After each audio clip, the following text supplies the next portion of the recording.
Hello guys, Vinod ഗത്താലാണ്. ചെറിയ information video ആയിട്ടാണ് വന്നുള്ളത്.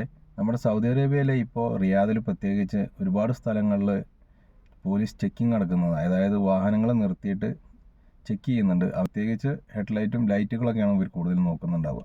Work ചെയ്യാത്തൊക്കെ ഉണ്ടെങ്കിൽ മാറ്റുക. അപ്പോൾ എൻ്റെ ഹെഡ്ലൈറ്റ് ഇതേപോലെ വർക്ക് ചെയ്യുന്നില്ല, ഒരെണ്ണം ലോബിയും. അപ്പോൾ ഹെഡ്ലൈറ്റ് മാറ്റാൻ വേണ്ടിയിട്ട് ഹെഡ്ലൈറ്റിന് ബൾബ് മേടിച്ചിട്ടുണ്ട്. ഇത് എവിടുന്ന് മേടിച്ചു എന്നൊക്കെ ഞാൻ പിന്നീട് അറിയാം. ഹെഡ്ലൈറ്റിൻ്റെ 2 ബൾബ്, പിന്നെ ഫോഗ് ലൈറ്റിൻ്റെ ബൾബ് ഇത് മേടിച്ചിട്ടുണ്ട്. പിടിപ്പിച്ച് നോക്കട്ടെ, എന്നിട്ട് ബാക്കി കാര്യങ്ങൾ ഞാൻ പറയാം കേട്ടോ. അങ്ങനെ എൻ്റെ കാറിൻ്റെ ഹെഡ്ലൈറ്റിൻ്റെ ബൾബ് മാറ്റി.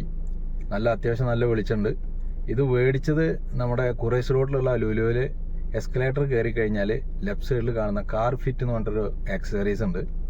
അവിടെ നിങ്ങളുടെ വണ്ടികൾക്കുള്ള എല്ലാ സാധനങ്ങളും അത്യാവശ്യം നല്ല മിതമായ വിലയ്ക്ക് തന്നെ കിട്ടും. അവർക്ക് ബ്രാഞ്ച് ബത്തേലും ഉണ്ടോ, ആർക്കെങ്കിലൊക്കെ വേണമെന്നുണ്ടെങ്കിൽ കാറിൻ്റെ ആക്സസറീസ് വേണമെന്നുണ്ടെങ്കിൽ ബത്തേൽ പോകണമെന്നൊന്നുമില്ല.